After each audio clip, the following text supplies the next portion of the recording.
Aproveito já aqui para dar meu boa noite ao nosso analista internacional Lourival. Ele vai participar agora do nosso assunto. Nós vamos falar, depois de algum tempo, vamos falar da guerra na Ucrânia. Temos um pouco mais de tempo dessa vez para falar da guerra da Ucrânia. Nós vamos começar trazendo para vocês uma reportagem. Essas reportagens são sempre excelentes para a gente entender o que está acontecendo lá, da perspectiva realmente de repórter de guerra. Estamos falando de uma ofensiva muito bem sucedida até aqui por parte dos ucranianos para retomar uma fatia importante de território que os russos tinham conquistado nos últimos 3, 4 meses. Nós vamos ver uma reportagem exclusiva de Sam Kiley e aí a gente prossegue na análise. Confira. É um avanço impressionante. Segundo o presidente Zelensky, a Ucrânia já recuperou 6.000 quilômetros quadrados das tropas russas que bateram em retirada. Esta área era ocupada pelas forças de Putin até pouco tempo atrás. Agora, os ucranianos estão tomando posse dos equipamentos russos abandonados. O símbolo russo Z coberto de tinta, as armas prontas para matar russos. A recaptura de Izium, um prêmio estratégico, foi acelerada por ataques precisos realizados com artilharia doada por aliados ocidentais. This was clearly hit with a very large piece of artillery or an airstrike. You can see how important it was strategically. Clearly a former school. There's a kind of children's painting on the wall. But it's also got these large holes which have been dug to store tanks or armored personnel carriers, even artillery pieces. There's 1, 2, 3, 4, 5. Eles nos mostram um centro de comando montado num bunker de uma antiga fábrica. So down here we've seen there's a medical facility, call it something like that, inside this bunker. There's a barracks. Russian soldiers sleeping here. Yeah. Os oficiais dormiam aqui, em camas feitas de portas velhas. And then of course the command center here.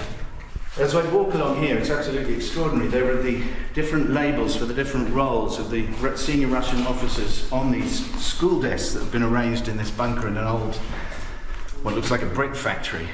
Now, they were safe down here, underground, but they didn't feel safe enough to stay in Izium. And what's critical, ultimately, for the Ukrainian armed forces is making sure that the senior officers of the Russian army stay on the run. If they do that, the Russian armed forces will collapse completely in Ukraine and potentially threaten the longevity of one Vladimir Putin. Esse casal celebrou a liberação. Eles dizem que alguns vizinhos não ficaram tão satisfeitos e culparam as tropas ucranianas pelo bombardeio das casas deles. O homem afirma, porém, que as bombas nunca atingiram os postos ou a base russa do lado de sua casa e, por isso, acusa os russos de atacarem civis e jogarem a culpa nos ucranianos. Ele conta que os russos agiam como porcos e saquearam tudo das casas vazias antes de fugirem. As forças russas tiveram bastante trabalho aqui. As caixas de munição agora estão guardadas para virar combustível no inverno. Para os ucranianos, os restos são valiosos. A captura de Izium e a fuga russa quebram um elo fundamental na rede de logística de Putin na batalha no leste do país. Now you have the remarkable scene of a tank coming to collect an abandoned Russian howitzer. Pergunto se foi uma batalha pesada. Não muito, ele conta. Os últimos sucessos ucranianos podem não ser o começo do fim desta guerra, mas nem o Kremlin pode negar que este capítulo tem sido uma lamentável história para a Rússia.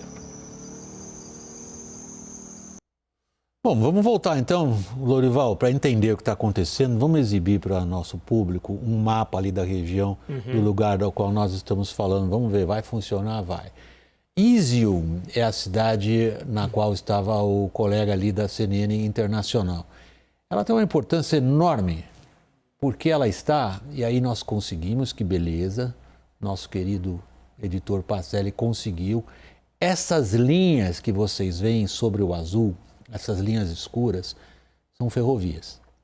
Elas vêm da Rússia e passam por Izium, que foi conquistada com notável esforço pelos russos 3 meses atrás, mais ou menos? Por aí, é. 3 meses atrás. Ou seja, o que os ucranianos conseguiram e do ponto de vista militar e estratégico isso tem enorme relevância, é cortar a capacidade dos russos de ressuprir com material, homens e, sobretudo, de usar essas linhas, são as linhas de comunicação terrestres. É isto que os ucranianos conseguiram interromper, com enorme importância militar nessa operação. Eu vou diminuir um pouquinho agora o mapa, fazer um zoom out e deixar um pouquinho maior a situação toda para vocês terem uma ideia do que estamos falando. Essas partes em azul são as partes agora reconquistadas pela Ucrânia. As partes em vermelho são as partes que os russos conseguiram logo nos primeiros dias da guerra conquistar para si, e as que estão no vermelho cortados são partes anexadas já em 2014. Aquela parte em azul, Lorival, é mais do que os russos conquistaram nos últimos 6 meses. Exatamente, desde o início da campanha. E Izium está a 114 quilômetros a sudeste de Kharkiv, que é a segunda maior cidade da Ucrânia. Deixa eu ver se aparece ali. Não aparece, ali um pouquinho acima. Mas está que ali tem. a noroeste de Izium. E é uma cidade que os russos estão bombardeando desde o primeiro dia da campanha, do dia 24 de fevereiro, e nunca conseguiram tomar. Agora, os ucranianos liberaram toda a região de Kharkiv, né? Nós estamos falando aí de um raio, um eixo aí de 15 quilômetros que estava tomado, cercado pelos russos. Então, eles realmente liberaram a Oblast, a região de Kharkiv, que é um ganho fundamental. Essa mancha rosa aí é a Rússia. Isso aí está acontecendo na fronteira com a Rússia, né? Então, isso é muito estratégico. Todos os separatistas pró-russos que estavam nessa região, os milicianos, se retiraram, foram para essa área vermelha aí. Só tem 4 tanques russos ali que ficaram largados ali com uma guarnição muito pequena de russos. É disso que nós vamos falar agora, pessoal. Vocês viram na reportagem da CNN Internacional a quantidade de material abandonado pelos russos e capturado pelos ucranianos. Há um material bélico russo abandonado que é particularmente relevante no caso dessa guerra. Nós vamos começar a ilustrar primeiro do que estamos falando. Nós estamos falando dos destroços. Será que a gente pode colocar agora, nosso diretor de TV, a primeira foto do destroço do avião russo derrubado? Nós estamos falando de um Sukhoi 30. É um avião de combate moderno, no caso esse aí foi entregue apenas em 2018 pelos fabricantes para a Força Aérea Russa. Esse é um avião bastante capaz, 2 lugares, super motorizado, um dos aviões de combate mais modernos. Ele foi derrubado lá atrás já, mais ou menos uns 2 meses antes. E esse destroço tem um significado muito especial. Ele caiu na parte dominada pelos russos, ali perto de Izium, onde vocês puderam ver no mapa até agora. E o que os russos fizeram com esses destroços? Nada. E por que é tão relevante que os russos nada tenham feito com os destroços? Vamos um passo adiante na nossa narrativa. Ao deixar os destroços onde estavam, sem mexer, os russos permitiram que os ucranianos, ao reconquistar o território, conseguissem ter posse de 2 dos sistemas mais modernos de guerra eletrônica aérea. Esta é uma foto, não é o mesmo modelo, é o modelo do avião que caiu, mas não é o que caiu. O que caiu é esse aí que vocês estão vendo, ainda na base aérea dele, foi fotografado. Essas coisas da internet são maravilhosas hoje. Este é o avião que foi derrubado, esse Sukhoi 30. Agora vamos ao que ele tinha nas asas. Agora sim. Olhem a asa direita dele, na ponta da asa. É aquele objeto que está no chão. Esse daí é o container que tem dentro dele todos os dispositivos mais modernos de guerra eletrônica aérea desenvolvidos pela Rússia, a saber, na asa direita, são dispositivos eletrônicos que guiam mísseis para o lugar de onde estão os radares inimigos. E na asa esquerda, são dispositivos eletrônicos que protegem o avião no caso de ataques por mísseis guiados por radares do adversário.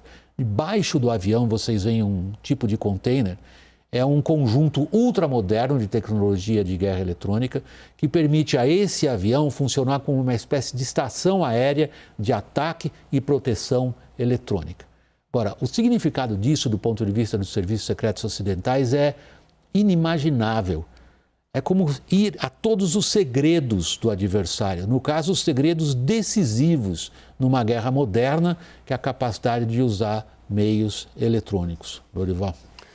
Pois é, deixar para trás um equipamento como esse é mais um exemplo, né, dos inúmeros problemas de treinamento, disciplina, moral e doutrina das Forças Armadas russas. Eles estão pagando um preço muito alto por esses erros, né? Lembrando que os americanos, quando mataram o Bin Laden lá no Paquistão, tiveram um helicóptero acidentado durante a operação. A primeira coisa que eles fizeram foi explodir o helicóptero para ninguém chegar ao tipo de equipamento que aquele bicho continha. Desestabilizou o outro helicóptero que estava perto, mas eles fizeram isso sabendo que era um perigo para a unidade que estava. Os dois tiveram que embarcar no mesmo helicóptero, a outra unidade que perdeu esse helicóptero, mas eles sabiam que precisavam fazer isso. Faz parte da doutrina americana e das Forças Armadas de qualquer país que tenha alguma disciplina, algum entendimento. William Lorival, posso interferir?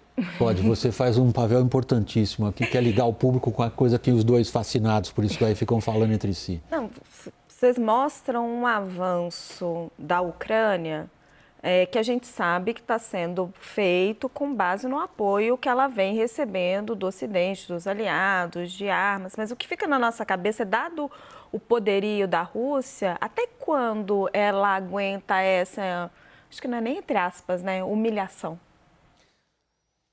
A gente está falando de guerra convencional, precisa de tropa. A Rússia está sem capacidade de reforço de tropas, de enviar tropas, porque ela não declarou guerra, então ela não pode fazer um recrutamento obrigatório.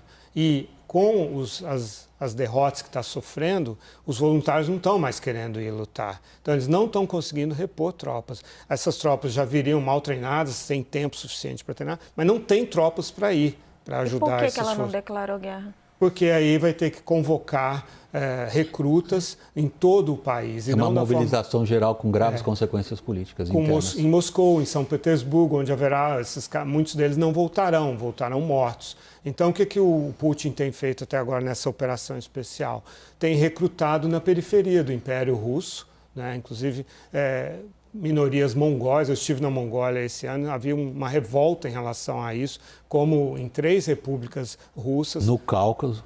No Cáucaso, ou seja, as minorias que estão muito longe de Moscou, não tem como protestar, protesto dele não tem nenhum poder, nenhuma coisa política. E pela lei russa, se você declara a guerra, como acontece nos outros países também, você é obrigado a relatar para as famílias as mortes dos soldados. Raquel, muito obrigado. Boa noite. Lorival, obrigado. Boa noite.